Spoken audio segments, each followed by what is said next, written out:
समाज। फ्रेंड्स, आप सभी का स्वागत है यूपीएससी के प्रीवियस ईयर क्वेश्चन के एनालिसिस के सीरीज में, जिसमें कि हम लोगों ने एक सीरीज शुरू किया है जहां पे हम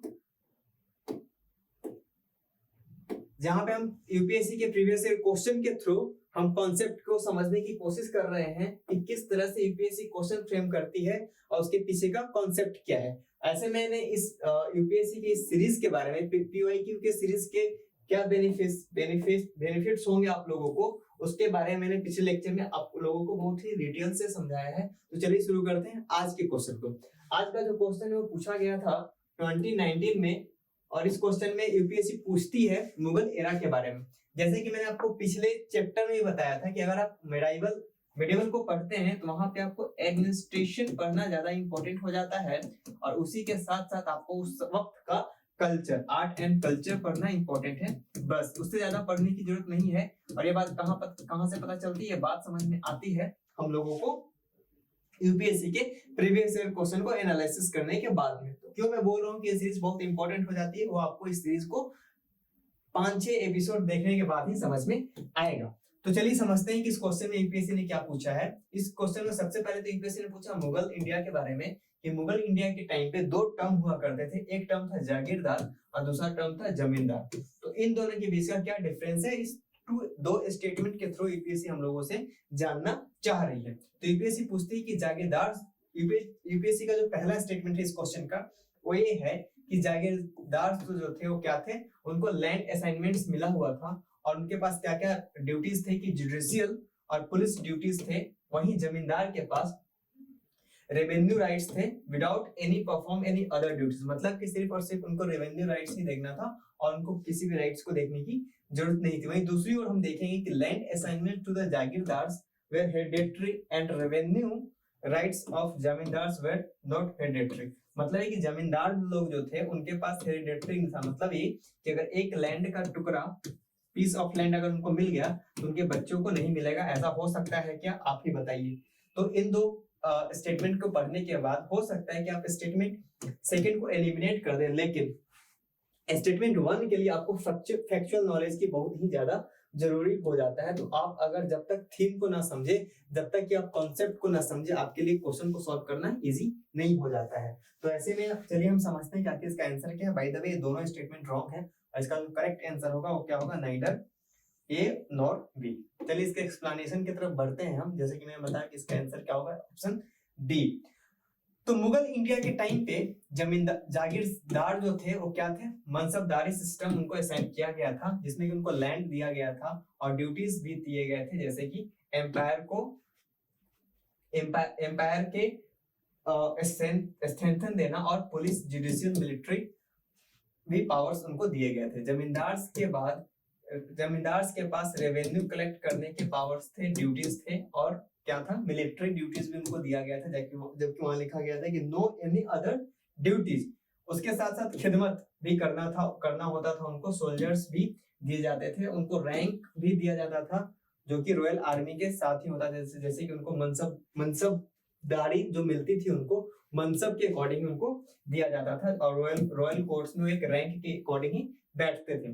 वही दूसरा स्टेटमेंट जो जागीरदार फ्रीक्वेंटली ट्रांसफर, मतलब जागीरदार जो थे उनको ट्रांसफर कर दिया जाता था, प्रमोशन भी कर दिया जाता था, और अच्छा परफॉर्म नहीं करने के आधार पे उनको डिमोट भी कर दिया जाता था, जो कि रेगुलर पार्ट था एम्पायर का।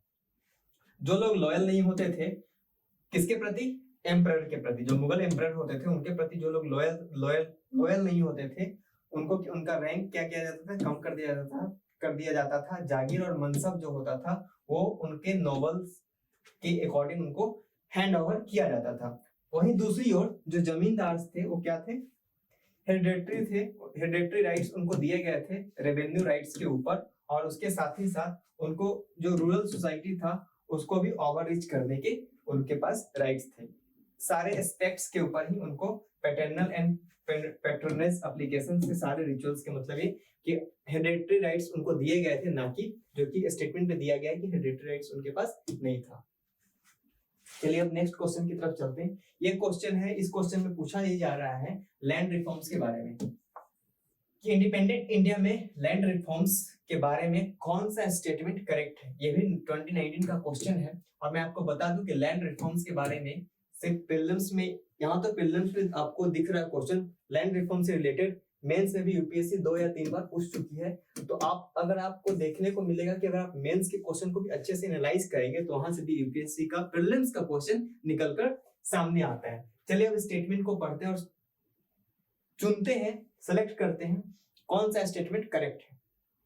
The ceiling laws were aim to family holdings and not individual. आपको ऐसा लग रहा है कि सिर्फ और सिर्फ फैमिली होल्डिंग्स पे होता होगा, इंडिविजुअल्स पे नहीं होता होगा, ये तो पहले से ही एलिमिनेट हो गया। The major aim of land reforms was providing agriculture land to all the landless.